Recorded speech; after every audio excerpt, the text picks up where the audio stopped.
ঐকমত্য কমিশনের যৌথভাবে দলগুলোর ২৩টি বৈঠক হয়, তবে সবচেয়ে বেশি আলোচনা হয়েছে পিআর পদ্ধতিতে উচ্চকক্ষ গঠন নিয়ে। কমিশনের বৈঠক শেষ হয় ৩১ জুলাই, এরপর ৩ মাস গড়িয়েছে, দলগুলো একমত হতে পারেনি এখনও। এ সময়ে জামায়াত ইসলামী আন্দোলন সহ ৮টি রাজনৈতিক দল নিম্নকক্ষে পিআর সহ ৫ দফা দাবিতে রাজপথে। এমন পরিস্থিতিতে অন্তর্বর্তী সরকার রাজনৈতিক দলগুলোকে ঐকমত্য আসতে ১ সপ্তাহ সময় বেঁধে দিয়েছে। তাই উচ্চকক্ষ পিআরে বিএনপিকে নোট অফ ডিসেন্ট তুলে দিতে দলগুলোর দর কষাকষি চলছে। বিএনপি ছাড় দিবে কি দিবে না এটি এখনও নিশ্চিত নয়, তবে বাংলাদেশের বাস্তবতায় উচ্চকক্ষের নানা দিক নিয়ে আলোচনা করতে চায় আজকের ভোটের ট্রেনের সঙ্গে আছি আমি হাসিব বিল্লাহ। জুলাই সনদ অনুযায়ী আইনসভা হবে দ্বিকক্ষ বিশিষ্ট। সেই উচ্চকক্ষের নানান দিক আমরা একটু দেখে নিতে চাই। আমরা দেখছি যে উচ্চকক্ষ মূলত হবে বাংলাদেশের দ্বিকক্ষ বিশিষ্ট সংসদ হবে, একটি নিম্নকক্ষ যেটি মূলত সাধারণত ৩০০ সংসদীয় সদস্যদের দিয়েই পরিচালিত হবে এবং সরাসরি নির্বাচিত হবে, যেটি এফটিপিটি পদ্ধতিতে। এছাড়া উচ্চকক্ষ গঠন হবে যেখানে মূলত ১০০ সদস্য বিশিষ্ট সেটি উচ্চকক্ষ সদস্য থাকবেন এবং একই সঙ্গে সেটি সংখ্যানুপাতিক হবে। এখন সেটি কি মোট ভোটের আলোকে নাকি মোট আসনের আলোকে, এটি নিয়ে কিন্তু বিতর্ক চলছে। দর্শক একটু দেখে নিতে চাই দর্শক যে এই উচ্চকক্ষের গঠনের নানান দিক, সেগুলো উচ্চকক্ষ গঠন হবে মূলত যেটি বলছিলাম ১০০ আসন ১০০ সদস্য নিয়ে, এবং উচ্চকক্ষের মেয়াদ হবে শপথ গ্রহণের তারিখ হতে ৫ বছর, এবং নিম্নকক্ষের নির্বাচনের প্রার্থী ঘোষণার সময় উচ্চকক্ষের প্রার্থী তালিকা প্রকাশ করতে হবে। এছাড়া উচ্চকক্ষের কিছু দায়িত্ব রয়েছে, সেগুলো আমরা একটু দেখব। সেখানে দেখা যাচ্ছে যে নিম্নকক্ষের প্রস্তাবিত আইন পর্যালোচনা করবে উচ্চকক্ষ। উচ্চকক্ষের আইন প্রণয়নের ক্ষমতা থাকবে না, তবে কোনো জাতীয় গুরুত্বপূর্ণ বিষয়ে আইন প্রণয়নের জন্য নিম্নকক্ষ বরাবর প্রস্তাব করতে পারবে। নিম্নকক্ষে পাশকৃত অর্থ বিল এবং আস্থা ভোট ব্যতীত সকল বিল উচ্চকক্ষে অনুমোদনের জন্য উপস্থাপিত হতে হবে। উচ্চকক্ষ কোনো বিল স্থায়ীভাবে আটকে রাখতে পারবে না। উচ্চকক্ষ কোনো বিল সর্বোচ্চ ২ মাসের বেশি আটকে রাখলে তা উচ্চকক্ষ কর্তৃক অনুমোদিত বলে বিবেচিত হবে। RICL TMX, যুগের পর যুগ স্থাপনা থাকে মজবুত। VRM প্রযুক্তির RICL TMX। দর্শক, এ নিয়ে আমরা আমাদের সঙ্গে উচ্চকক্ষ নিয়ে আলাপ আলোচনার জন্য স্টুডিওতে উপস্থিত হয়েছেন ঢাকা বিশ্ববিদ্যালয়ের উন্নয়ন বিভাগের অধ্যাপক আসিফ শাহান। স্যার, আপনাকে স্বাগত। এবং একই সঙ্গে উপস্থিত রয়েছেন ঢাকা বিশ্ববিদ্যালয়ের রাষ্ট্রবিজ্ঞান বিভাগের সহযোগী অধ্যাপক কাজী মোহাম্মদ মাহবুবুর রহমান। আপনাদের দুজনকে স্বাগত জানাচ্ছি। আমরা আপনাদের নিয়ে আলাপ করব, তার আগে কিছু তথ্যচিত্র আমরা একটু দেখে নিতে চাই। আপনাদের নিয়েই আমরা একটু দেখব, যেখানে আমরা একটু দেখি যে বিগত 4টি নির্বাচনের একটু ফলাফল দেখছি। সেখানে নির্বাচন যদি 91, 96, 2001 এবং 2008, সেখানে দেখা যাচ্ছে যে সরকারি দল অর্থাৎ বিএনপি তৎকালীন, যদি আমরা নিচের দিকে সিরিয়ালি আসি, সেখানে বিএনপি পেয়েছিল 30.81% ভোট এবং তারা আসন পেয়েছে 140টি। এবং আসনের অনুপাতে যদি আমরা বিবেচনা করি তাহলে দেখা যায় যে সেখানে 46টি এখানে 46% মূলত, এবং একই সঙ্গে ভোটের অনুপাতে মূলত সেই বিএনপি 2091 পেয়েছে 31%। এরপর দেখছি 1996-এর যে জুন মাসে যে সপ্তম জাতীয় সংসদ নির্বাচন, সেখানে আওয়ামী লীগ পেয়েছিল 37.4% ভোট এবং আওয়ামী লীগ পেয়েছে সেটার বিপরীতে 146টি আসন। এবং আসনের অনুপাতে অর্থাৎ 100 আসনের যদি আমরা হিসাব করি তাহলে কিন্তু সেখানে 48টি আসন পায়, 48%, এবং একই সঙ্গে ভোটের অনুপাতে মূলত 37। এছাড়া বিএনপি যদি 2001 সালের আমরা হিসাব দেখি তাহলে সেখানে দেখা যায় 40% ভোট, 193টি আসন। এখানে আসনের অনুপাতে 64 এবং ভোটের অনুপাতে 41। 2008-এ যদি আমরা দেখি আওয়ামী লীগ 48% ভোট পেয়ে 230টি আসন পেয়েছে এবং একই সঙ্গে আসনের অনুপাত 76, ভোটের অনুপাতে 48। আমরা একটু আরেকটা চিত্র দেখতে চাই। আসলে মূলত এটি 4টা নির্বাচন বিশ্লেষণ করলাম, আমরা একটা নির্বাচন যদি বিশ্লেষণ করি সেখানে দেখা যাচ্ছে যে 2001টাকে যদি আমরা ধরি, সরকারি দল বিএনপি মোট ভোট পেয়েছে 40% এবং আসন পেয়েছে 143। এখন যদি যে আলাপটা উঠছে মূলত যে এখানে যদি উচ্চকক্ষ হয় তাহলে উচ্চকক্ষ বিএনপি যেভাবে চায় যে মোট আসনের আলোকে যদি আসনের আলোকে হয় তাহলে বিএনপি পাবে 64টি আসন, আর যদি ভোটের অনুপাতে হয় তাহলে বিএনপি পেত 41টি আসন। স্যার, আপনারা হয়তো নিশ্চয়ই বুঝেছেন বিষয়টা। আমরা এই নিয়ে একটু আলাপ করব আপনাদের সঙ্গে যে এই যে কিছু পরিসংখ্যান দেখলাম যেখানে মূলত উচ্চকক্ষ বিএনপি এবং আরও অন্যান্য রাজনৈতিক দল উচ্চকক্ষ কোন প্রক্রিয়ায় নির্বাচন হবে এটি নিয়ে কিন্তু বিতর্ক চলছে। আমরা দেখছি জাতীয় ঐকমত্য কমিশন সহ 23টি রাজনৈতিক দল ও জোটের যে প্রস্তাব বা তাদের যে সমর্থনে একটি সিদ্ধান্ত দিয়ে দিয়েছে, সেখানে মূলত পিআর পদ্ধতিতে উচ্চকক্ষ গঠনের কথা বলা হয়েছে। আমরা যদি একটু ডক্টর আসিফ শাহান আপনার কাছে একটু জানতে চাই যে আসলে এই যে পিআর পদ্ধতিতে উচ্চকক্ষ গঠন আর পিআর ছাড়া, অর্থাৎ যেভাবে আসনের ভিত্তিতে যেভাবে বিএনপি যেটি চাচ্ছে, এই যে তাদের এই যে প্রস্তাব, এইটার মধ্যে আসলে পার্থক্য কোন জায়গায়, বাংলাদেশের বা জনগণের স্বার্থ কতটা পূরণ হবে? না, ধন্যবাদ আপনার। এই প্রশ্নটা খুব গুরুত্বপূর্ণ, কিন্তু আমার কাছে মনে হয় যে এইটার আগে যে কথাটার উত্তর যে বোঝা দরকার আমাদের, যে আমাদের উচ্চকক্ষের আসলে দরকারটা কেন, উচ্চকক্ষ আমরা কি উদ্দেশ্যে দরকার তৈরি করার চিন্তাভাবনা করছি, আমাদের পারপাসটা কি, সেটার সাথে হচ্ছে আমি কোন উপায়ে এটাকে নির্বাচন করব তার একটা সম্পর্ক আছে। পৃথিবীর বিভিন্ন দেশে বিভিন্ন কারণে উচ্চকক্ষ তৈরি হয়েছে। একটা কমন আর্গুমেন্ট আছে যে যেসব দেশে ফেডারেল সিস্টেম নাই সেসব দেশে হচ্ছে গিয়ে উচ্চকক্ষের দরকার নেই, which is not necessarily true. ফেডারেলি system ছাড়াও ইউনিটারি সিস্টেম, পার্লামেন্টারি সিস্টেমের মধ্যে পৃথিবীর বিভিন্ন দেশে আপনার দুটা কক্ষ তৈরি করা হয়েছে। এখন প্রশ্নটা হচ্ছে এটার কারণটা কি, আমরা কেন উচ্চকক্ষটা তৈরি করি। এখন রাষ্ট্রবিজ্ঞানে যদি আপনি দেখেন যে দেয়ার আর নাম্বার অফ রিজন, ম্যাডিসোনিয়ান একটা পার্সপেক্টিভ আছে, সেইটা একটা কারণে বলে, বা যেটার সাথে হচ্ছে গিয়ে খানিকটা জন স্টুয়ার্ট মিলের পার্সপেক্টিভেরও একটা সম্পর্ক আছে, যেটার মূল বক্তব্যটা হচ্ছে আমি উচ্চকক্ষ বা আরেকটা কক্ষ তৈরি করছি যাতে হচ্ছে গিয়ে নিম্নকক্ষ বা কোনো একটা কক্ষ যেন বেশি পাওয়ারফুল না হয়ে যায়, একটা চেক অ্যান্ড ব্যালেন্স যেন থাকে। সেই চেক অ্যান্ড ব্যালেন্স করাটা হচ্ছে একটা উদ্দেশ্য। আরেকটা উদ্দেশ্য, অনেক দেশে উচ্চকক্ষ তৈরি করা হয়, সেটার কারণ হচ্ছে রিপ্রেজেন্টেশন এনশিওর করা।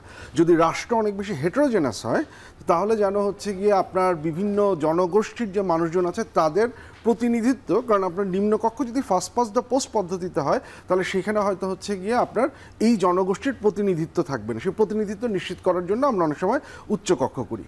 আবার অনেক সময় যেটা করা হয় হচ্ছে গিয়ে একই সাথে যে আপনার রিজিওনাল গভর্নমেন্ট যেগুলো আছে, লোকাল গভর্নমেন্ট যেগুলো আছে, সেইগুলোর প্রতিনিধিত্ব নিশ্চিত করার জন্য উচ্চকক্ষ তৈরি করা হয়। যেটা বললাম, আপনি এখন কোন কারণে তৈরি করছেন সেটার সাথে আপনি কোন পদ্ধতিতে এটা নির্বাচন হবে তার একটা সম্পর্ক থাকবে। এখন যদি বাংলাদেশের পার্সপেক্টিভে দেখেন, আপনি শুরুতে যে ডেটাগুলো আপনি দেখালেন, সেই ডেটাগুলো যদি দেখেন যে পার্সেন্টেজ অফ ভোটের সাথে আমাদের ফার্স্ট পাস দ্য পোস্ট ভোটে যে সিস্টেমটা হয় সেখানে একটা অ্যাবসলিউট মেজরিটি চলে আসে, এবং এই অ্যাবসলিউট মেজরিটির আমরা একটা অপব্যবহার যেটা দেখেছি যে আপনি সংবিধান অতি দ্রুত সংশোধন করতে পেরেছেন, যেটা 2001-এও হয়েছে, 2008-এও হয়েছে, যেটা ক্রাইসিসের একটা সূত্রপাত। সো আমাদের প্রেক্ষাপটে তৈরি করা হয়েছে বা উচ্চকক্ষের আইডিয়াটা এসেছে কনসেনসাস কমিশন থেকে বা এই জায়গা থেকে, সেটা হচ্ছে এই চেক অ্যান্ড ব্যালেন্সটা তৈরি করার জন্য। ওই যে ম্যাডিসোনিয়ান বা টিরানি অফ দ্য মেজরিটি ঠেকানোর যে আইডিয়াটা বললাম, সেই জায়গা থেকে এসেছে।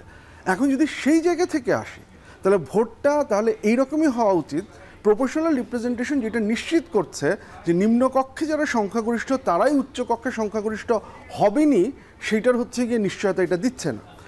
বিএনপির যে প্রস্তাবটা, প্রথমে একটা জিনিস খুব ক্লিয়ার করে নিই, এইটাকে আমরা প্রপোর্শনাল রিপ্রেজেন্টেশন বলতে পারি না। This is not proportional representation. Proportional representation সবসময় ভোটের বেসিসে হতে হয়। নর্মালি যেই ডেফিনেশনটা, কারণ proportional representation is a form of direct election, যেখানে ভোটের অনুপাতে আপনি হচ্ছে গিয়ে আসন ইসে করছেন।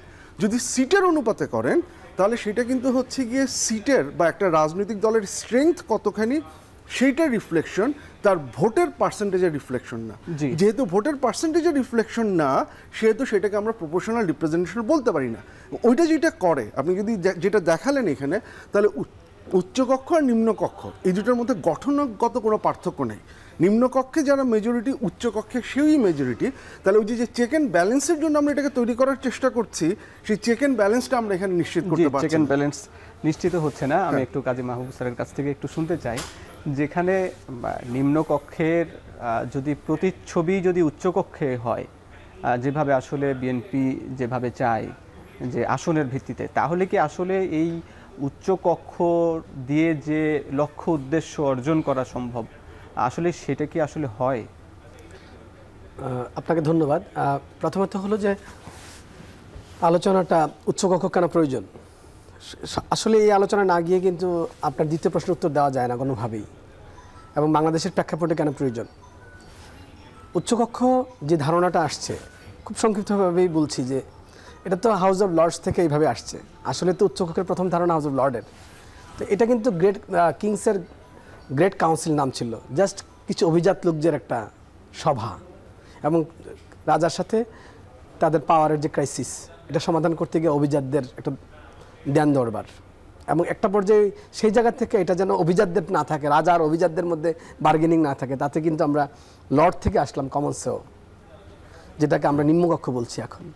তো আপনি যেখানে মানে নিম্নকক্ষ তৈরি করলেন, যে রাজা এবং অভিজাতদের ধ্যান দরবারে আপনি নাই, আপনার প্রতিনিধিত্ব নাই, মানে এটা একটা আভিজাত্যের রাষ্ট্র, একটা আভিজাত্যের প্রতিনিধি হয়ে উঠেছিল।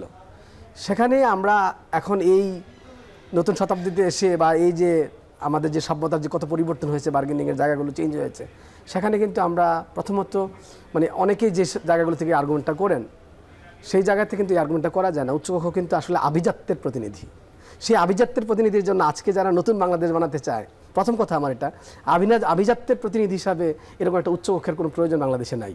এটা কি শুধুই আভিজাত্যের প্রতিনিধি? এই বিকাশটা এভাবেই, ডেভেলপমেন্ট এটারই ভাবে, সেটার এক প্রকার সংজ্ঞা বা প্রথম দিকে যদি এক প্রকার যদি পরিস্থিতি থাকলেও বর্তমান পরিস্থিতি দেখা যাচ্ছে যে যেখানে নিম্নকক্ষের যে সদস্য, যে মূলত একটা দল যদি 3% বা 5% ভোট পেয়ে হচ্ছে, নিম্নকক্ষে কোনো জায়গা পাচ্ছে না, কোনো বড় দলের সঙ্গে ফাইট করে সে কোনো আসন পাচ্ছে না, কিন্তু তার প্রতিনিধি নিশ্চিত করার, তার কথা বলার একটা জায়গা তৈরি হবে উচ্চকক্ষ। স্যার যেমনটি বলছিলেন, আসলে শুধু কি সেটা আপনি তাহলে নিম্নকক্ষ করছেন না কেন? যদি আপনি তাই মনে করেন যে এটা প্রতিনিধিত্বের ব্যাপার, তাহলে উচ্চকক্ষে নিতে হবে কেন?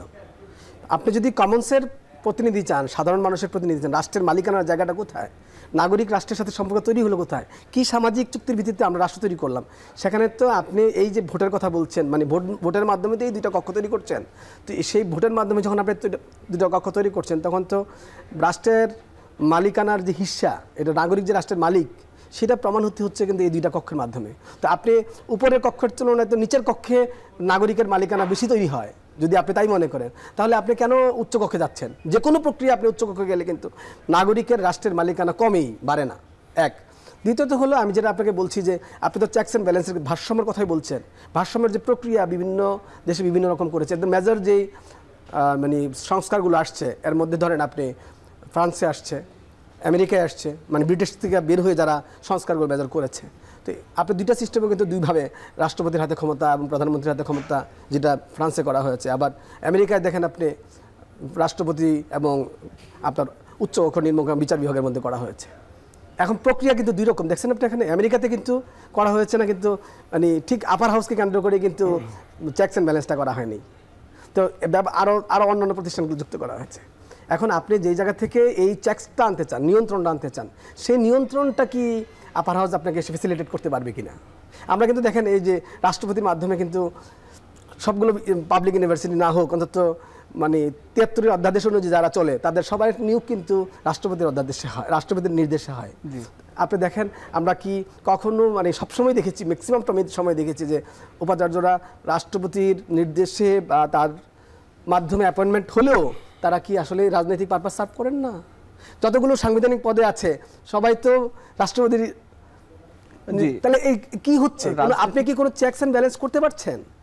মানে এটা কি পরিবর্তনের মাধ্যমে? আমার বক্তব্যটা হলো, আপনি নতুন নতুন প্রতিষ্ঠান তৈরি করবেন, নতুন নতুন আইন তৈরি করবেন, এর মাধ্যমে কি আসলে পরিবর্তন আসতে পারছেন? নাকি আপনার দরকার যে সিস্টেমটা আছে তার মধ্যে কোথায় লুপহোলস আছে, লিমিটেশন আছে, সেটা বন্ধ করবেন? নাকি বারবার কতদিন পর পর আপনি নতুন নতুন পরীক্ষা যাবেন? এবং আমার কাছে 30 সেকেন্ড সময় চাচ্ছি। আমার কাছে মাঝে মাঝে মনে হয়, মানে আমরা যদি এইভাবে উচ্চকক্ষটা তৈরি করতে থাকি, যদি দ্বিতীয় মানে পদ্ধতিতে উচ্চকক্ষ তৈরি হয়, যেটা আমি বলছি যে আপনার আনুপাতিক হারে যে হচ্ছে, সেটার কারণে মানে নাগরিকের সাথে তো উচ্চকক্ষের প্রতিনিধির সম্পর্ক কোথায়, কতটুকু সম্পর্ক থাকবে তার? সে তো দলীয় প্রার্থী হিসেবে আসতেছে। জি জি। সো আপনি যেটা চাচ্ছেন মানে উচ্চকক্ষের মাধ্যমে বার্গেনিং, উচ্চকক্ষের ট্যাক্স, উচ্চকক্ষের মাধ্যমে প্রতিনিধিত্ব, তিনটার কোনোটাই তো নিশ্চিত হচ্ছে না। আসলে এই বিষয়ে আমি একটু স্যারের কাছে জানতে চাই যে আসলে এই বিষয়গুলো কি স্যার যে অভিযোগ করলেন, আসলে উচ্চকক্ষের মাধ্যমে কি সেই চেক অ্যান্ড ব্যালেন্সকে আসলে সম্ভব? দেখুন, আমরা যখন চেক অ্যান্ড ব্যালেন্সের কথা বলি, এইটা খুবই অদ্ভুত কথা যে সকল দায়িত্বই উচ্চকক্ষ পালন করবে, সেটা এটার উদ্দেশ্য না। কয়েকটা জিনিস এখানে বলা দরকার যে আপনি বিএনপির 31 দফা যদি দেখেন, বিএনপি 31 দফায় যে উচ্চকক্ষের কথা বলেছে সেইটা মোরলেস হাউস অফ লর্ডসের মডেলে, যে সেখানে তারা জ্ঞানীগুণী লোকজনদেরকে বোঝাবে, বসাবে, এবং তাদের যেটা বক্তব্য যে সেখানে এমন লোকজন যাবে যাদের হয়তো পলিটিক্সে আমরা পার্টিসিপেট করার অপরচুনিটি নেই, কিন্তু তাদের মতামতটা যেন রিফ্লেকশন হয়। কাইন্ড অফ, যদি আমি হচ্ছে গিয়ে আমি ওই কথাটা আবারও বলি, যে কাইন্ড অফ ওয়াল্টার ব্যাগেহট, যিনি হচ্ছে ইংল্যান্ডের উচ্চকক্ষ, এগুলো নিয়ে প্রচুর কাজ করেছেন, ওনার এটা ছিল যে এটা হচ্ছে নিম্নকক্ষের মতামতটাকে আরেকবার বিবেচনা করার একটা জায়গা দেওয়া। এবং অফকোর্স যে কথাগুলো বললেন সেটা একটা। এখন আবারও বলছি যে আপনি উচ্চকক্ষ কেন প্রতিষ্ঠা করছেন, এইটার উত্তর যদি আপনি খুঁজতে চান, তাহলে এইটার উত্তর শুধুমাত্র হাউস অফ লর্ডসে নাই, এটার উত্তর হচ্ছে গিয়ে শুধুমাত্র ফ্রান্সে নাই, এটার উত্তর শুধুমাত্র ইউএসএ নাই। প্রত্যেকটা দেশে উচ্চকক্ষের তৈরি এবং তার দায়িত্বের যে বিভাজন, সেটা যে তৈরি করা হয়েছে তার একটা ভিন্ন রকম ঐতিহাসিক প্রেক্ষাপট থাকে। ইউএসএতে যেমন, আমাদের এখানে যেমন হচ্ছে উচ্চকক্ষের কিন্তু আইন তৈরি করার ক্ষমতা নেই, যে উচ্চকক্ষের মতামত লাগবে না, উচ্চকক্ষ যদি কোনো একটার কাছে একমত না হয় তাহলে শেষ পর্যন্ত লোয়ার হাউসে এটা যাবে, কিন্তু মূলত পর্যবেক্ষণ করতে পারবে ওই পার্টিকুলার ক্ষেত্রে। কিন্তু আপনি যদি ইউএসএর ক্ষেত্রে দেখেন, সেখানে কিন্তু সিনেটের এই রোলটা আছে। কেন আছে?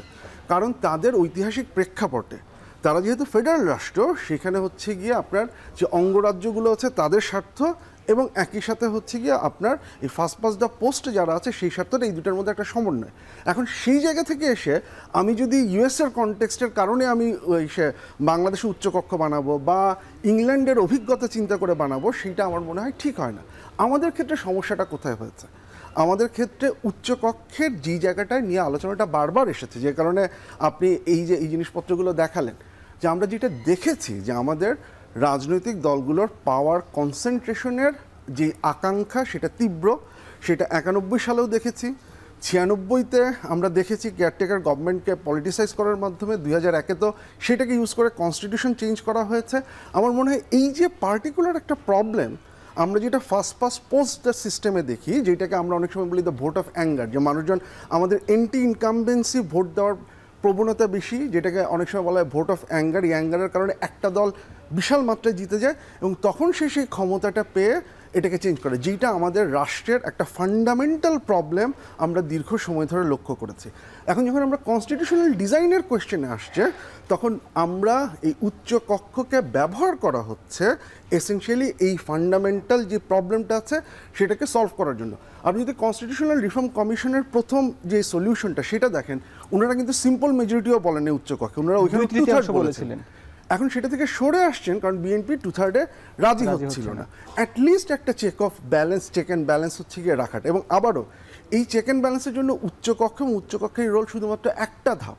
আপনি যদি জুলাই সনদটা দেখেন, সেখানে সাংবিধানিক প্রতিষ্ঠানগুলোর নিয়োগ থেকে শুরু করে আরও অনেক কিছু আছে এবং এই পুরো জিনিসটা একটা আরেকটার সাথে কানেক্টেড। এখন উচ্চকক্ষকে যদি আপনি সরিয়ে দেন, তাহলে বাকি যে পদ্ধতিগুলো আছে সেগুলো অনেক ক্ষেত্রেই অর্থহীন হয়ে যায়। সো এইখানে এই যে পরস্পরের মধ্যে তাদের যে সম্পর্কটা আছে, ঐতিহাসিক যে প্রেক্ষাপটটা আছে, এবং ঐতিহাসিক প্রেক্ষাপটটাকে কনটেক্সটে নিয়েই পৃথিবীর বিভিন্ন দেশ তার যে কনস্টিটিউশনটা তৈরি করে সে ওই বাস্তবতার ভিত্তিতে করে। এখন কোয়েশ্চেন হচ্ছে সে বাস্তবতাটাকে আমরা বিবেচনায় নিব কিনা, এটা আমাদের স্বাধীনতা। জি, আমরা নিব কিনা এই উত্তর স্যারের কাছে জানবো। তার আগে একটা বিরতি নিচ্ছি। দর্শক ভোটে টেনে নিচ্ছে একটা বিরতি, ফিরছি একটু পরেই।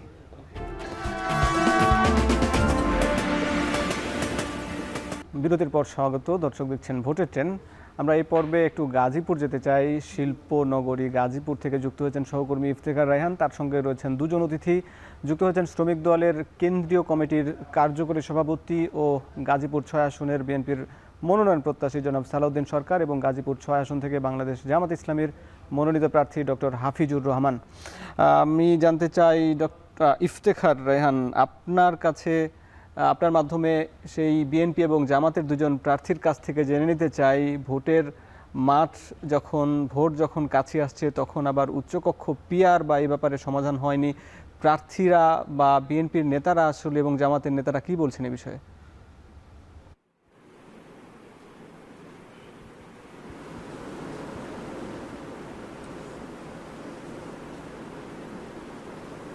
হাসিব, আপনাকে ধন্যবাদ। ভোটের ট্রেনে গাজীপুর থেকে আজকে আমাদের সাথে দুজন অতিথি রয়েছেন। একজন হচ্ছেন বাংলাদেশ জামায়াতে ইসলামের গাজীপুর 6 আসন থেকে ইতিমধ্যে যিনি মনোনীত প্রার্থী ডক্টর হাফিজুর রহমান, এবং আমার সাথে আরেকজন রয়েছেন যিনি 2018 সালে এই গাজীপুর থেকে নির্বাচনে প্রতিদ্বন্দ্বিতা করেছিলেন, তবে এবারও তিনি মনোনয়ন প্রত্যাশী বিএনপির এবং শ্রমিক দলের কেন্দ্রীয় কমিটির কার্যকরী সভাপতি জনাব সালাউদ্দিন সরকার। তো আমরা প্রথমে আসলে সরাসরি প্রশ্নে চলে যাই। আমরা একটু প্রথমে চলে যাব জামায়াতের যিনি মনোনীত প্রার্থী ডক্টর হাফিজুর রহমান। আপনার কাছে জানতে চাইব যে ভোট কিন্তু খুব সন্নিকটে, কিন্তু এখন পর্যন্ত উচ্চকক্ষ নিয়ে কিন্তু এক ধরনের একটা সংকট দেখা দিয়েছে রাজনৈতিক অঙ্গনে। তো সে বিষয়ে আপনি তো তুরস্কে ছিলেন, দীর্ঘদিন অধ্যাপনা করেছেন, সেখানে শিক্ষকতার সাথে যুক্ত ছিলেন, সেখানে আমরা জানি যে উচ্চকক্ষ রয়েছে। তো সেখানের বাস্তবতার সাথে বাংলাদেশের বাস্তবতাটা আসলে কতটুকু প্রাসঙ্গিক, এবং তৃণমূলের মানুষের কাছে আপনি যাচ্ছেন, ভোট চাচ্ছেন, তারা আসলে কি বলছে, আপনি আগামীতে নির্বাচনে কেমন তারা নির্বাচন পদ্ধতি দেখতে চাচ্ছে? জি, ধন্যবাদ আপনাকে, বিশেষ করে এখন টিভি এবং আমার সহ আলোচক যারা স্টুডিওতে আছেন, পাশে আছেন আমাদের সালাউদ্দিন ভাই, সবাইকে ধন্যবাদ জানাচ্ছি, এবং আমাদের গাজীপুরের 6 আসন সহ সারা দেশের মানুষকে সালাম জানাচ্ছি। আসসালামু আলাইকুম। দেখেন, আমি খুব রিসেন্টলি আমাদের কাজ শুরু করেছি, আপনি জানেন আমি তুরস্কে ছিলাম লম্বা সময়, তুরস্ক থেকে এসেই আমি কাজ শুরু করেছি। আমি তো অসম্ভব সারা পাচ্ছি। এক নম্বর হচ্ছে আমি একজন তরুণ মানুষ এবং আমার বয়স 35 পার হয়েছে, কিন্তু আমি এখনও জাতীয় নির্বাচনে ভোট দিতে পারিনি। তো আমার মতো বাংলাদেশে প্রায় 56% মানুষ আছে যারা এখনও ভোট দেয় নাই। মানুষজন মুখিয়ে আছে তারা কখন ভোট দেবে, কোন দিন ভোট দেবে, এবং ভোটের একটা তারিখ হবে, তারা উৎসবমুখরভাবে ভোট দেবে আর কি। কিন্তু ভোটের আগে আমাদের কিছু আনসার্টেনিটি রয়ে গেছে, যেমনটা আপনি বলছিলেন। বিশেষ করে আমাদের এই জুলাইয়ের পরে যে সংস্কারগুলো হয়েছে, এই সংস্কারগুলোর সাথে কিন্তু প্রায় সব রাজনৈতিক দল একমত, একটা বড় অংশের সাথে আর কি। কিছু পয়েন্টে নোট অফ ডিসেন্ট দেওয়া আছে বিএনপির পক্ষ থেকে, বা কিছু পয়েন্ট জামাতের পক্ষ থেকেও আছে, কিছু পয়েন্ট এনসিপির পক্ষ থেকেও আছে, কিন্তু অনেকগুলো মৌলিক সংস্কার একমত। জামাত এখন চাচ্ছে যে একটা গণভোট হোক, এটা বিএনপিও চাচ্ছে গণভোট। জামাত চাচ্ছে গণভোটটা এখনই হোক, আর বিএনপি চাচ্ছে গণভোটটা হোক হচ্ছে জাতীয় নির্বাচনের সাথে। তো আমরা চাচ্ছি এই কারণে যে আমরা জুলাই এই আন্দোলনের পরে আমাদের হাজার হাজার আহত যারা, আমাদের 1400-র মতো শহীদ, এই শহীদদের একজন বৃথা না যায়। জুলাই সংস্কারের পরে আমাদের জাতীয় সংস্কার কমিশন যেটা হয়েছে, সেখানে আমাদের 30-এর অধিক রাজনৈতিক দলগুলো একসাথে বসেছে, ঘন্টার পর ঘন্টা সময় বের করেছে, এবং তারা একমত হয়েছে অনেকগুলো বিষয়। তো আমরা চাচ্ছি যে এটাকে সার্টেন করেই ইলেকশনে যাওয়ার জন্য, এই কারণে আমরা এখনই গণভোট চাচ্ছি। আর আপনি জানেন যে গাজীপুরটা হচ্ছে আমাদের একটা শিল্পনগরী। সারা বিশ্বে বাংলাদেশ পরিচিত হচ্ছে টেক্সটাইল রাজধানী হিসাবে বা টেক্সটাইলের দেশ হিসাবে। গাজীপুরটা হচ্ছে আমাদের বাংলাদেশের টেক্সটাইলের বা আমাদের গার্মেন্টসের রাজধানী। তো আজকে আমাদের গাজীপুর 6 যেটা প্রায় 20 লাখ মানুষ, আমাদের মানুষের নিরাপত্তা যদি বলেন, আমরা আজকে খুব কঠিন অবস্থা পার করছি। আমাদের টঙ্গীতে একটা জায়গা পাবেন না যে জায়গাটা রাত 10টা-11টার সময় আমরা নিরাপত্তার সাথে আমরা হাঁটতে পারি, বেরোতে পারি। তো আমরা চাই নিরাপদ গাজীপুর হোক। আমাদের গাজীপুরের অনেকগুলো সমস্যা, আমাদের হেলথ নিয়ে যদি বলেন, আমাদের টঙ্গী হসপিটালটা আছে, একটা মাত্র হসপিটাল 20 লাখ মানুষের জন্য। এখানে আমাদের অনেক সমস্যা, জনগণ আমাদের এই সমস্যাগুলো বলছে। রাস্তাঘাট যদি বলেন, আমাদের বিআরটি একটা প্রজেক্ট হলো, এটারও খুব খারাপ অবস্থা আর কি। তো সব দিক থেকে মিলে একটা অপরিচ্ছন্ন, একটা ধুলাযুক্ত নগরে পরিণত হচ্ছে গাজীপুর। আমাদের জনগণ আমাদের সমস্যাগুলো বলছে। আমরা আমাদের নির্বাচিত হলে ইনশাআল্লাহ এই গাজীপুরকে একটা সুন্দর নগরে আমরা পরিণত করতে চাই, এই আসনকে একটা মডেল আসনে পরিণত করতে চাই, এবং বাংলাদেশকে আমরা একটা সুন্দর বাংলাদেশে পরিণত করতে চাই। জি জি, আপনি ঠিক বলেছেন। আমি তুরস্কে থাকার কারণে আমি দেখেছি যে তুরস্কের যে সংসদ নির্বাচন, সেখানে একটা মাত্র কক্ষ, একক কক্ষ আর কি, এবং সেখানে পিআর পদ্ধতিতে নির্বাচন হয়। আমি দেখেছি যে তুরস্কের কোনো নির্বাচন নিয়ে বিরোধী পক্ষ কখনো বলে নাই নির্বাচনে কারচুপি হয়েছে। এর মানে একটা সুষ্ঠু নির্বাচন সেখানে হয়। পিআর পদ্ধতির অনেকগুলো সুবিধা আছে, জানেন। এর মধ্যে একটা গুরুত্বপূর্ণ সুবিধা হলো যে পেশি শক্তির যে ব্যবহার, কালো টাকার সরাসরি, এগুলো পিআর পদ্ধতিতে অনেক কম হয়। জি, ধন্যবাদ আপনাকে। আমরা এবার একটু যেতে চাই, আমাদের সাথে রয়েছেন যিনি গাজীপুর 6 আসন থেকে মনোনয়ন প্রত্যাশী এবং শ্রমিক দলের কেন্দ্রীয় কমিটির কার্যকরী সভাপতি জনাব সালাউদ্দিন সরকার। আপনার কাছে জানতে চাইবো, আসলে এই যে ভোট তো খুব সন্নিকটে চলে এসেছে, অন্যান্য 237টি আসনে বিএনপির প্রার্থী ঘোষণা করা হয়েছে, তবে গাজীপুর 6 নতুন একটি আসন, এই আসনে এখন পর্যন্ত কোনো প্রার্থী ঘোষণা করা হয়নি আপনাদের দলের পক্ষ থেকে, এবং যেহেতু জোটেরও একটা শরিক দলের আসন ছাড়ার ব্যাপারটি রয়েছে। তো আপনারা তো নির্বাচনের যে মাঠে চষে বেড়াচ্ছেন, তৃণমূলের মানুষ আসলে কি চাচ্ছে, আপনাদের নেতাকর্মীরা আসলে কীভাবে চাচ্ছে আগামী নির্বাচনকে? ধন্যবাদ আপনাকে। এখন টিভির কথাকর্ষী যারা আছে তাদেরকে ধন্যবাদ, যারা লাইভ দেখছেন তাদেরকে ধন্যবাদ। আপনি যে প্রশ্ন করেছেন তৃণমূল পর্যায়ে কী ভাবছে, আসলে এই গাজীপুর 6 আসনটি অত্যন্ত গুরুত্বপূর্ণ আসন। এটাকে আমরা রাজধানীর গেটওয়ে বলি উত্তরবঙ্গের জন্য। আমাদের ঢাকা শহরে চারদিকে 4টা আসন আছে চারদিক থেকে ঢোকার জন্য। এটা অত্যন্ত গুরুত্বপূর্ণ আসন গাজীপুর 6। একসময় গাজীপুর 2 খুব গুরুত্বপূর্ণ ছিল, এখন 6 হলো গুরুত্বপূর্ণ। এটা আসলে জোটের জন্য রাখা হয় নাই, এটা বাগেরহাটের একটি আসন কমিয়ে গাজীপুর একটা আসন বাড়ানো হয়েছে। সেই কারণে তারা রিট করেছে হাইকোর্টে। সেই রিটের আমি পক্ষ হয়েছি। তারা তাদের উকিল 3 দিন শুনানি করেছে, আমার উকিলও 3 দিন শুনানি করেছে। শুনানি শেষ হয়েছে, আগামী 10 তারিখ রায় দিবে। ওই রায়ের পরে যদি রায় 6-এর পক্ষে আসে তাহলে রায়ের কপি নিয়ে আমরা আমাদের স্থায়ী কমিটির কাছে দেব। তখন গাজীপুর 6 এবং বাগেরহাটের 3টি আসন মনোনয়ন ঘোষণা করবে। আর গাজীপুরের 6 আসনের তৃণমূল পর্যায়ের ভাবনা একটাই। বিগত আমার বড় ভাই 89 সালে মারা যাওয়ার পরে আমি তার সময় থেকেই রাজনীতি করি। আমাদের ম্যাডাম যখন রাজনীতিতে আসেন 85 সালে, একসাথে বিরুদ্ধে আন্দোলন সক্রিয় ভূমিকা নিয়ে করি। বড় ভাই মারা যাওয়ার পরে ম্যাডাম নিজে সে বাড়িতে আমাকে টঙ্গীরে শিল্পনা করেছিল। এখান থেকে সরকার উৎখাত আন্দোলন শুরু হইতো। সেজন্য ম্যাডাম পরিবার কেন্দ্রিক শ্রমিক আন্দোলন নিয়ন্ত্রণ হইতো। আমাকে ম্যাডাম শ্রমিকদের দায়িত্ব দেন টঙ্গীতে। পরবর্তী পর্যায়ে আস্তে আস্তে সেন্ট্রালে ঢুকি, সেন্ট্রাল ঢুকে আজকে সেন্ট্রালের আমি কার্যকরী সভাপতি। পাশাপাশি আমি টঙ্গী আঞ্চলিকের সভাপতি ছিলাম। এখানকার লেবার কোর্টে দেখতাম। আসলে এটা শিল্পনগরী, এখানকার মানুষ খুব অসহায় ছিল। আমাদের পরিবারের পূর্বপুরুষরা, আমার দাদা ইউনিয়ন পরিষদের চেয়ারম্যান ছিলেন, তখন চেয়ারম্যানকে প্রেসিডেন্ট বলা হইতো। এবং আমার বাবা চেয়ারম্যান ছিলেন, পাকিস্তান পিরিয়ডে স্বাধীনের পূর্ব ছিলেন। আমার বড় ভাই শাহাবুদ্দিন শেখ উনিও চেয়ারম্যান ছিলেন। সাধারণ মানুষের সারা কেমন পাচ্ছেন আপনারা? আমি বলি একটাকে, সাধারণ মানুষের সারা এখানেই আসবে কথার মধ্যে। এরা ভাবতেন এই শ্রমিকদের সন্তানরা কীভাবে লেখাপড়া শিখবে। প্রথমত শিক্ষা প্রতিষ্ঠান বেশি জোর দেওয়া হয়। টঙ্গীতে যতগুলো শিক্ষা প্রতিষ্ঠান দেখেন সব আমার পরিবারের সদস্য নামে আমাদের পরিবার থেকে রয়েছে। আমরা যেখানে বসে কথা বলছি এই শিক্ষা প্রতিষ্ঠান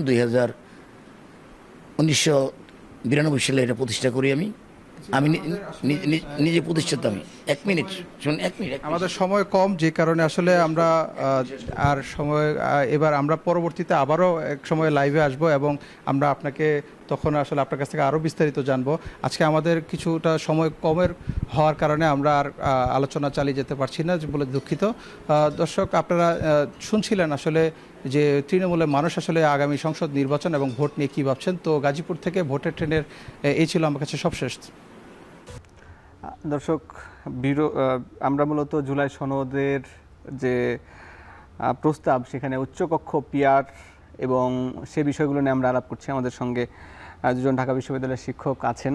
আমরা এবার কাজী মাহবুব স্যারের কাছে একটু জানতে চাই যে এই যে উচ্চকক্ষ বাংলাদেশে আমরা যেটা দেখেছি যত নির্বাচন হয়েছে সে বেশিরভাগ নির্বাচনে দেখা গেছে যে 40% ভোট পেয়েই মূলত সরকার গঠন করে কেউ। তো তাহলে কিন্তু বাকি 60% মানুষের যারা তাকে ভোট দেয়নি তারপরও কিন্তু তাদেরও সরকার হিসাবে, সরকার প্রধান হিসাবে দেশ পরিচালনা করেন। তো সেই ক্ষেত্রে যেহেতু সবার এখানে প্রতিনিধিত্ব নিশ্চিত হচ্ছে না, বলা হয় যে ভোট পচে যায়, এরকম জন্য অনেকে আফসোস করেন। কিন্তু যদি উচ্চকক্ষ যদি পিআর হয়, নিম্নকক্ষে তো পিআর সেটা বাস্তবায়ন সম্ভব হচ্ছে না, যদি উচ্চকক্ষে যদি পিআর হয় সেক্ষেত্রেও কিন্তু ওই কিছু মানুষের অন্তত প্রতিনিধিত্ব নিশ্চিত হয়। এই যে বাংলাদেশের যে পরিবর্তিত পরিস্থিতি, সেখানেও কি যে যারা সংখ্যা কম, যে হয়তো পেশি শক্তি বা যার আসলে বেশি জনসমর্থন নাই, সেও কি কিছু কথা বলার জায়গা পাবে কিনা উচ্চকক্ষে যদি হয়? আপনাকে অসংখ্য ধন্যবাদ। এই ধরনের কিছু প্রতিনিধিত্বের সংসদ আমরা দেখেছি অতীতে। দেখেন, আপনি গত সংসদে দেখেন না, 24-এর আগে 18 সংসদে দেখেন 7 জন গিয়েছে বিভিন্ন দল থেকে।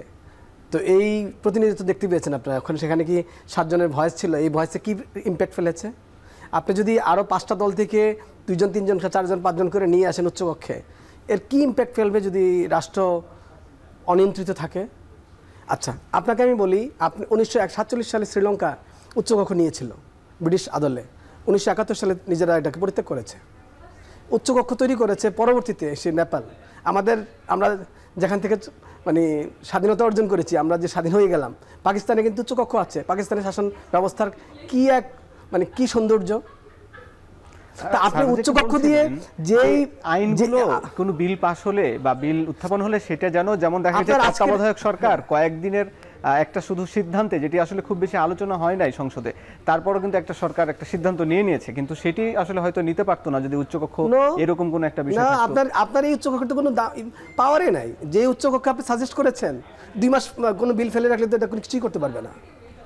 এই উচ্চকক্ষের তো কোনো মূল্যই নেই। জাস্ট আপনি আরো 100টা লোককে পালতেছেন। জাস্ট আপনি আমাদের এখন 300, আমাদের গত সংসদগুলোর অভিজ্ঞতাতে বলি, 300টা লোক ছিল আমাদের এলাকাতে যারা মানে এলাকা নিয়ন্ত্রণ করতো। আমি ঠিক আরো ভালোভাবে বললাম, সফট। এখন আরো 100 জন লোক তৈরি হবে যারা এলাকা নিয়ন্ত্রণ করবে। ওই 100 জন লোক যে এলাকা থেকে আসবে না, ওই উচ্চকক্ষ নিম্নকক্ষের লড়াই গ্রাম পর্যন্ত আপনারা নিয়ে গেলেন, এখন উপজেলা পর্যন্ত নিয়ে গেলেন আপনারা এখন। কারণ ওখানে 2 জন থাকবে, একজন উচ্চকক্ষের একজন নিম্নকক্ষের, ম্যাক্সিমাম জায়গায় আর কি 100টার মতো থাকবে, 1/3 থাকবে। তো সেখানে যিনি নিম্নকক্ষের আছেন তার এক ধরনের রোল থাকবে এলাকায়, আবার উচ্চকক্ষের আরেকটা মানে গ্রুপিং তৈরি হবে আবার একটা। এবং এখানে এদের 2 পক্ষকে কেন্দ্র করে একটা সিন্ডিকেট তৈরি হবে। রাষ্ট্রে নতুন করে আপনি আরো 100 জনের একটা সিন্ডিকেট বানাচ্ছেন, যেখানে 300 জনের সিন্ডিকেটে আমরা বিরক্ত। আমরা অলরেডি 300 জনকেই নিয়ন্ত্রণ করতে পারছি না। অথচ এই একটা রাবার স্ট্যাম্প, এই উচ্চকক্ষটা যেভাবে উপস্থাপিত হয়েছে, জাস্ট একটা রাবার স্ট্যাম্প, এটা কোনো পাওয়ার নাই। জাস্ট 100 লোকরে খাওয়ানো, পড়ানো, গাড়ি দেওয়া, বাড়ি দেওয়া এবং তাদেরকে ট্যাক্সের টাকা পরিচালনা করা। এইভাবে তো পাকিস্তানও করছে, এভাবে নেপালও করছে। নেপালে কিন্তু বিপ্লব হয়েছে উচ্চকক্ষ তৈরি করার পরে। জি, আপনাকে ধন্যবাদ। আমি আমার সময় একেবারে সংক্ষিপ্ত, প্রায় শেষ। ছোট করে যদি আসিফ জাহান স্যার আপনার কাছে জানতে চাই যে এটা কি শুধুই মাথা ভারী? না, আমার সেটা মনে হয় না। আমি যে কথাটা বারবার বলছি, যে আপনাকে আগে দেখতে হবে যে আপনি যখন অন্য কোনো দেশের সাথে, অন্য কোনো অবস্থার সাথে তুলনা করছেন, তুলনাটা অ্যাপেল টু অ্যাপেল হতে হবে। হ্যাঁ, আপেলের সাথে কমলা তুলনা করে লাভ নেই। ইস্যু ইম্পর্টেন্ট জিনিসটা হচ্ছে যে আমি কি উদ্দেশ্যে করছি, আমার সেই উদ্দেশ্যের সাথে মিল রেখে আমি যেভাবে নির্বাচন করছি সেটা একটা সম্পর্ক আছে কিনা। দেখুন, এই যে উচ্চকক্ষের ভূমিকা, এখন যেটা হচ্ছে যে আমি যদি একে বিল পাশ করার ক্ষমতাও দিতাম, তাহলে একটা বড় ধরনের ক্রাইসিস হওয়ার পসিবিলিটি ছিল। যদি 40%, দেখেন এখন এই যে 40%, আমি এই হিসাবে আসি যে 40% বিএনপির ভোট, তার মানে বিএনপির 40টা আসন, তার মানে বিরোধী দল সব মিলে 60টা আসন পাওয়ার একটা পসিবিলিটি আছে। যদি সেরকম হয় তাহলে প্রত্যেকটা বিল আটকে যাবে, তাহলে গভর্নমেন্টের একটা ইনস্টেবিলিটি তৈরি হবে। সো একই সাথে এই ইনস্টেবিলিটিটা আটকানো একটা উদ্দেশ্য, আবার ওই যে পাওয়ার কনসেন্ট্রেশন হওয়ার যেই মানে কনস্টিটিউশন অ্যামেন্ডমেন্ট করে এটাকে চেঞ্জ করার, পাওয়ার স্ট্রাকচার চেঞ্জ করার যে সমস্যা, সেইটা এই দুইটার মধ্যে আমার মনে হয় একটা কম্প্রোমাইজ এখানে করার চেষ্টা হয়েছে। সো সেই কম্প্রোমাইজটা করার মানে হচ্ছে উচ্চকক্ষের একটা খুব স্পেসিফিক দায়িত্ব আছে, এবং উচ্চকক্ষ অবশ্যই পরবর্তীতে সংসদীয় স্থায়ী কমিটি বা এগুলোর মাধ্যমে, এবং সেই সংসদীয় স্থায়ী কমিটি অনেক বেশি অংশগ্রহণমূলক হবে, কারণ সেখানে সরকারি দল এবং বিরোধী দলের অংশগ্রহণ থাকবে অনেক সমতার ভিত্তিতে। জি, আপনাদের অনেক ধন্যবাদ। আমরা নিশ্চয় এই বিষয়ে রাজনৈতিক দলগুলি একটি সিদ্ধান্ত নেবে এবং তার পরবর্তীতে উচ্চকক্ষ বা এই প্রক্রিয়া কি হবে সেটি আমরা দেখব। আচ্ছা, 15 সেকেন্ড জাস্ট। আপনি দেখবেন যে এই উচ্চকক্ষের কারণে আমরা প্রেসিডেন্টকে কিন্তু ক্ষমতা দিয়েছি এই যে এটা রিভিউ করার জন্য আইনগুলো। প্রেসিডেন্ট কিন্তু রিভিউ করতে পারে না, সুতরাং প্রেসিডেন্ট যেমন রাবার স্ট্যাম্প হয়ে আছে, এটা একটা রাবার স্ট্যাম্প তৈরি হবে। এখানে তবুও একটু কথা বলার একটা জায়গা তৈরি হবে। দর্শক, আমরা এখন বিরতিতে ভোটের ট্রেনে নিচ্ছি, একটা বিরতি, ফিরছি একটু পরে। বিরতির পর স্বাগত। দর্শক দেখছেন ভোটের ট্রেন। এখন আমরা যেতে চাই তৃণমূলে। সেখানে সৈয়দপুর থেকে আমিরুল বাপ্পি যুক্ত হয়েছেন এবং সেখানকার যারা রাজনীতিবিদ তারা কি বলছেন উচ্চকক্ষ নিয়ে, তার কাছ থেকে জেনে নিতে চাই। আমিরুল বাপ্পি,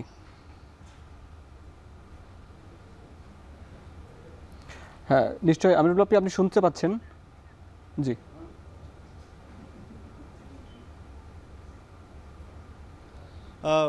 হাসিব, এই যে পিআর পদ্ধতি নিয়ে আসলে শুরু থেকেই অনেক রকম জল্পনা কল্পনা, শেষ পর্যন্ত উচ্চকক্ষে পিআরের যে কথাটি বলা হচ্ছে, এবং সেটা নিয়ে আলোচনার জন্য আমার ডান পাশে আছেন জামাত মনোনীত প্রার্থী এবং সৈয়দপুর উপজেলা জামাতের আমির হাফেজ আব্দুল মুন্তাকিম, এবং আমার বাম পাশে আছেন বিএনপি মনোনীত প্রার্থী এবং সৈয়দপুর সাংগঠনিক জেলা বিএনপির সভাপতি আব্দুল গফর সরকার। আমি শুরুতেই একটু হাফেজ আব্দুল মুন্তাকিম ভাই আপনার কাছে জানতে চাই যে আপনারা যে চাইছেন যে ভোটের ভিত্তিতে উচ্চকক্ষে পিআর, এটার আসলে কারণটা কি, ব্যাখ্যাটা কি আসলে?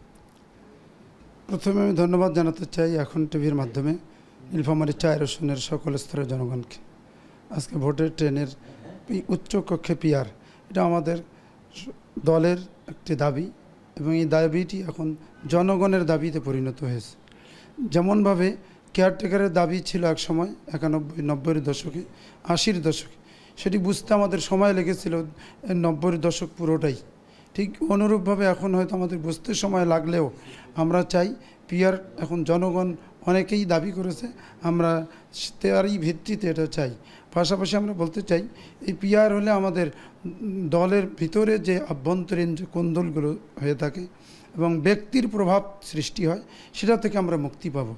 দল এবং জাতি দুটো মিলে একটি সমৃদ্ধ দেশ গড়া সম্ভব হবে। সেই লক্ষ্যেই আমরা উচ্চকক্ষ সহ নিম্নকক্ষ প্রত্যেকটিতেই আমরা পিআর চাই। এটি আমাদের এখন দলের মূলত প্রধান দাবিতে পরিণত হয়েছে। জনগণকে সাথে নিয়ে আমরা এ দাবি আদায়ের লক্ষ্যেই আন্দোলনে মাঠে আসছি। সেক্ষেত্রে কি আপনার মনে হয় না যে নিম্নকক্ষের সাথে উচ্চকক্ষের একটা দ্বিমত তৈরি হবে বা এরকম কোনো কিছু? দ্বিমত হবে, দ্বিমতের ক্ষেত্রেও আমাদের সুনির্দিষ্ট কিছু নিয়ম নীতিমালা তো তৈরি হবেই। তখন যখন তৈরি হবে তখন বিধানও তৈরি হবে, তার ভিত্তিতেই সুন্দর একটি রূপরেখা চলে আসবে ইনশাল্লাহ আমরা মনে করি। আমরা একটু চলে যেতে চাই বিএনপি নীলফামারী 4 আসনের বিএনপি মনোনীত প্রার্থী এবং সৈয়দপুর সাংগঠনিক জেলা বিএনপির সভাপতি আব্দুল গফুর সরকার, আপনার কাছে বিএনপি চাইছে যে ভোটের ভিত্তিতে না, যে আসন পাবে সেই আসনের ভিত্তিতে উচ্চকক্ষে পিআর, তো এটাতে আসলে সুবিধা কি হবে বলে আপনি মনে করেন? দেখুন, বাংলাদেশে পিআর পদ্ধতি এটা কোনোদিন চালু ছিল না এবং এটা একটি নতুন ধারণা নিয়ে এখন কিছু দল এই কথা বলছে। এই পিআর সম্পর্কে আমাদের দেশের সাধারণ মানুষ অবহিত নয়, কারণ বাংলাদেশে সৃষ্টির লগ্ন থেকে আজ পর্যন্ত পিআর সিস্টেমে কোনো নির্বাচন হয়নি। এখন এই পিআর সিস্টেমের ব্যাপারে আমাদের বিএনপির পক্ষ থেকে বক্তব্য হলো, কেউ যদি পিআর সিস্টেম চায় সুতরাং এই ম্যান্ডেট নিয়ে জনগণের কাছে যাক, জনগণ যদি তাদের সমর্থন করে সংবিধান সংসদে গিয়ে তারা সংবিধান সংশোধন করে পিআর সিস্টেমটা বাস্তবায়ন করবে। আমরা সবটা বুঝেই এখন পিআর সিস্টেম যেহেতু দ্বিকক্ষ বিশিষ্ট সংসদের কথা বলা হচ্ছে, উচ্চকক্ষের বেলায় আমরা সম্মতি জ্ঞাপন করছি এই স্বার্থে যে সংবিধান সাধারণ সংসদ যেটা নির্বাচন হবে সেই নির্বাচনে আসনের ভিত্তিতে যেমন মহিলা সদস্য আমরা সংরক্ষিত আসনে নির্বাচিত করে থাকি, অনুরূপভাবে এই পিআর সিস্টেমে উচ্চকক্ষটা সংসদীয় আসনের ভিত্তিতে মনোনীত করা হোক এই উচ্চকক্ষ। উচ্চকক্ষ এরকম হলে আমাদের আরেকটি ধারণা আমরা পোষণ করি যে উচ্চকক্ষটা এই জন্য প্রয়োজন যে কিছু ব্যক্তি আছে যারা বাংলাদেশের গণতন্ত্র অথবা বাংলাদেশের সমস্যাদি এগুলো চিহ্নিত করে রিসার্চ করে। এই সমস্ত রিসার্চ করে এরকম বিশেষজ্ঞ কিছু ব্যক্তি যারা সংসদে যেতে পারে না বা সংসদে যেতে নির্বাচনে তারা অংশগ্রহণও করে না, আমরা এইরকম কিছু লোককে পিআর উচ্চকক্ষে পাঠাতে চাই, যারা সংসদে যে বিষয়টা আলোচনা হয়ে সংসদ যে সিদ্ধান্ত নেবে সেইটা তাদের তথ্যের ভিত্তিতে বা গবেষণার ভিত্তিতে তারা ওই বিষয়ে বিস্তারিত আলোচনা করে মতামত দিবে। সেই মতামতটা যুক্তিযুক্ত হলে সংসদ এটা পুনর্বিবেচনা করবে, না হলে তারা সম্মতি দিলে সেটা আইন হিসাবে পাস হবে। এই জন্য আমরা উচ্চকক্ষ এই পদ্ধতিতে নির্বাচনের কথা বলছি। তার মানে দুই দলই আসলে পিআর চাইছেন, কিন্তু সেটা কোন পদ্ধতিতে হবে সেটা এখন নিশ্চয়ই সেটা পরবর্তীতে আলোচনা হবে। তো ভোটের ট্রেনে সৈয়দপুর থেকে যুক্ত ছিলাম আমি আমিরুল বাপ্পি, এখন ফিরে যাচ্ছি স্টুডিওতে। দর্শক, এতক্ষণ উচ্চকক্ষ এবং উচ্চকক্ষ পিআর নিয়ে আলাপ হলো। আপনারা যারা দেখলেন সবাইকে ধন্যবাদ জানাচ্ছি এবং দেখা হবে আগামী পর্বে।